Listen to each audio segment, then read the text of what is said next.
ओम शांति।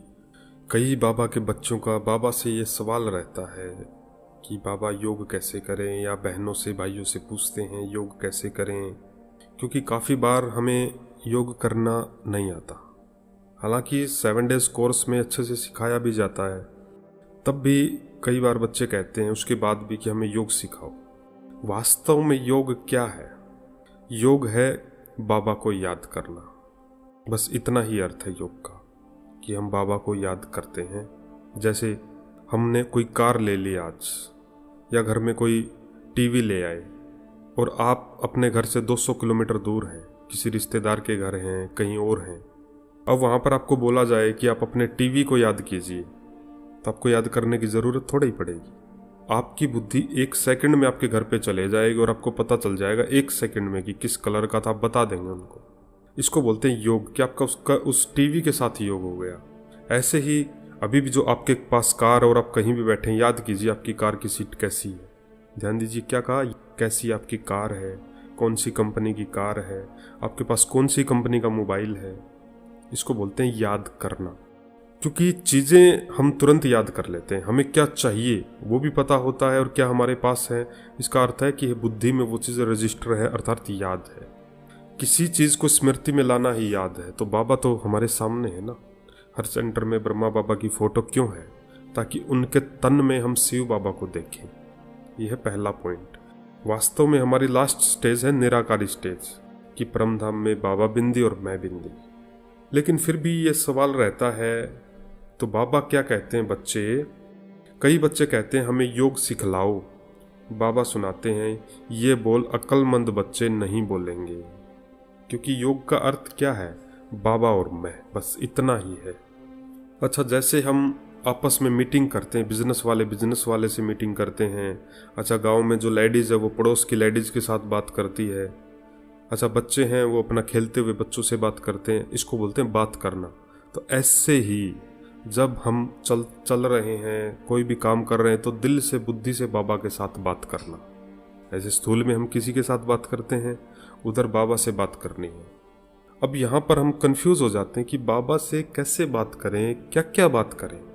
अब आप पड़ोस से क्या बातें करते हैं, बिजनेस वालों से आप बिजनेस की क्या बातें करते हैं, जब नौकरी करने जाते हैं तो वहाँ पर हमारे दोस्त बन जाते हैं कोई, उनसे क्या बातें करते हैं। जैसे जब हमें कोई मिल जाता है तो हम सबसे पहले क्या पूछते हैं, और कैसे हो, क्या हाल चाल है, सुनाओ आजकल क्या चल रहा है। यही बातें बाबा के साथ। बाबा को अपना हाल सुनाओ और बाबा से भी पूछो, बाबा आपका हाल चाल क्या है, कैसे हैं बाबा आप, ऐसे पूछो। इसी को बोलते हैं रूह रिहान, यानी कि हम पहले रूह बनते हैं, मैं आत्मा हूँ, और फिर बाबा से बातें करते हैं। पहले आत्मा समझना है। बस यहाँ पर थोड़ा सा तब मेहनत लगती है, क्योंकि शरीर वाले तो हमारे सामने होते हैं, लेकिन हम शरीर से न्यारे और बाबा के प्यारे। बाबा तो कहते ही हैं बच्चे केवल बाबा को याद करना। तो बाबा सुनाते हैं बच्चे हमें योग सिखलाओ, ये बोल अक्लमंद बच्चे नहीं बोलेंगे। बाबा कहते हैं ऐसे नहीं कि याद करने के लिए कोई खास बैठना है। देखिए, कोई खास बैठने की बाबा को याद करने के लिए ज़रूरत नहीं है। बाबा कहते हैं कर्म करते याद करना है, काम काज करते, धंधा आदि सब करना है। नौकरी पे जा रहे हैं, नौकरी भी करनी है, दुकान कर रहे हैं, दुकान में भी बैठना है, कारोबार कर रहे हैं, कारोबार भी चलाना है, आप स्टूडेंट है, पढ़ने का आपका काम है, वो कर्म भी करना है। सब कर्तव्य करने हैं, लेकिन कर्म करते हुए बाबा को याद करना है। आगे बाबा सुनाते हैं बच्चे तुम बच्चे सारा दिन धंधा धोरी में आदि में रहते हो, तो भूल जाते हो ना बाबा को। इसीलिए योग में बिठाया जाता है कि बच्चे अब 1 घंटा शाम का योग में बैठो।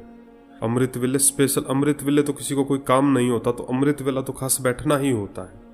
उसमें तो हम ये संकल्प भी नहीं कर सकते कि बाबा बैठे या नहीं बैठे। हाँ, कोई बीमार है, किसी को कोई तकलीफ है, तो आप लेट के भी कर सकते हो, क्योंकि विधि से सिद्धि है, विधि से हर कार्य करना है। ऐसे भी नहीं शरीर के साथ जबरदस्ती करके बैठना है। नहीं, याद तो बुद्धि से करना है। शरीर से हम इसलिए बैठते हैं क्योंकि पूरे दिन काम करते करते करते करते हम बाबा को भूल जाते हैं। तो इसलिए फिर शाम को बुद्धि को समेटने के लिए 1 घंटा या आधा घंटा हम शाम का योग करते हैं। फिर सोते समय हम आधा घंटा या कोई अपने हिसाब से 5 मिनट योग करता है। अमृत वेले तो फिर कोई 2 घंटे करता है, कोई 3 घंटे भी करता है, कोई 1 घंटा भी करता है, और कोई 45 मिनट भी करता है। वो सब अपनी अपनी कैपेसिटी के अनुसार हम सब बच्चे बाबा को याद करते हैं। लेकिन बाबा ने आज क्लियर सुना दिया, बच्चे तुम बच्चे सारा दिन धंधा दौरी करते हुए, अपना कारोबार चलाते हुए, सेवा करते हुए बाबा को भूल जाते हो ना, इसलिए बिठाया जाता है। तो बाबा कहते हैं बच्चे ना से तो बैठना अच्छा है ना, तो बाबा बैठने के लिए मना नहीं करते, भले सारी रात बैठो, परंतु ऐसी आदत नहीं डालनी है। बाबा कहते हैं बच्चे आदत डालनी है काम काज करते हुए, क्योंकि बाबा ने हमें सन्यासी नहीं बनाया है क्या बैठ जाओ बस सारे काम काज छोड़ दो, नहीं, बाबा ने तो हमको कर्म योगी बनाया है। बच्चे कर्म करते हुए योग करना है, योग अर्थात बाबा को याद। हम दूसरों को भी ऑफिस में जाते गुड मॉर्निंग बोलते हैं, तो बाबा को गुड मॉर्निंग बोलो। दिल में कोई बात चुभ रही है, बाबा को गुड मॉर्निंग बोलो, बाबा को सुनाओ, बाबा को बातें सुनाओ, बाबा को गुड आफ्टरनून करो। खाना खाते हैं तो देखिए, जब कोई दूसरा हमारे सामने होता है तो हम उसको तुरंत पूछते हैं कि आप भी खाना खा लीजिए, लेकिन बाबा को हम भूल जाते हैं। बाबा को याद करना है चलते फिरते कर्म करते हुए। तो आज के बाद ये कभी मत कहना कि योग कैसे करें, योग अर्थात याद करना बाबा को, चलते फिरते कर्म करना। हाँ, शुरू में हमें कमेंट्री सिखाई जाती है कि हम बाबा से कैसे बात करें। मैं आत्मा हूँ, हम जैसे बाबा के कमरे में बैठे हैं, बैठना इसलिए होता ताकि वो आदत में आ जाए। और पूरे दिन भर जब हम धंधा दौरी करते हैं, हमारा कारोबार करते हैं, तो हम भूल ही जाते हैं ना। कोई टेंशन आ जाती है, दिन में कितनों के साथ पैसों का लेन देन होता है, कोई हमारे बारे में बुरा बोल देता है, कोई गाली भी दे देता है, तो बुद्धि बाबा से हट के उधर चली जाती है।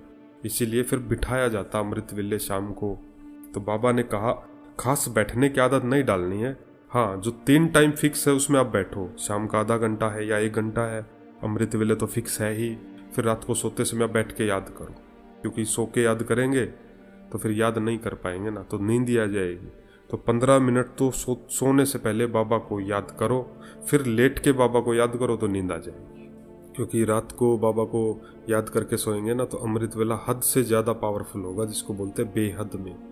हमने सोचा नहीं होगा इतना पावरफुल जाता है, लेकिन कब, जब हम बाबा की याद में सोएंगे। तो बाबा को याद करने का अर्थ ऐसे ही है जैसे हम किसी चीज़ को याद कर रहे हैं। अभी हम कहें कि चलिए आप डायमंड हॉल में चलते हैं मधुबन में, तो देखो 1 सेकंड में हमारी बुद्धि में आ गया और हमने एंट्री कर ली गेट से, और सामने सफ़ेद कलर की कुर्सियाँ पड़ी हैं, बहुत सारी खाली हैं, पूरा हॉल खाली है, केवल मैं हूँ। अभी देखिए, तो इसको बोलते हैं हमने डायमंड हॉल को याद किया। चलिए और चलते हैं। अब कुर्सियों के आगे 3 लाइनें सोफे की होती हैं डायमंड हॉल में। देखिए पूरा बड़ा हॉल है, पूरा खाली पड़ा है, पूरे में सफ़ेद कलर की कुर्सियां हैं। और हम सबसे पहले गद्दे पे बैठते हैं जाके, सबसे पहले जहाँ स्टेज बना हुआ है, हम अकेले ही हैं बस। और हम बैठ गए, हमारे कपड़े पूरे वाइट हैं। अब हम सामने देखते हैं एक सोफ़ा सेट पड़ा है सिंगल, और जिसमें इमर्ज कीजिए दादी गुलजार बैठे हैं, वैसे ही जैसे बाबा आते हैं। और ये आ गए बाबा उनके तन में, बाप दादा, और बाबा मुझे दृष्टि दे रहे हैं।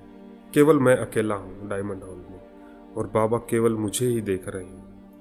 मुझसे पूछ रहे हैं बच्चे कोई भी किसी प्रकार की बेचैनी तो नहीं, थक तो नहीं गए हो, याद करो कौन हो। दृष्टि भी दे रहे हैं बाबा।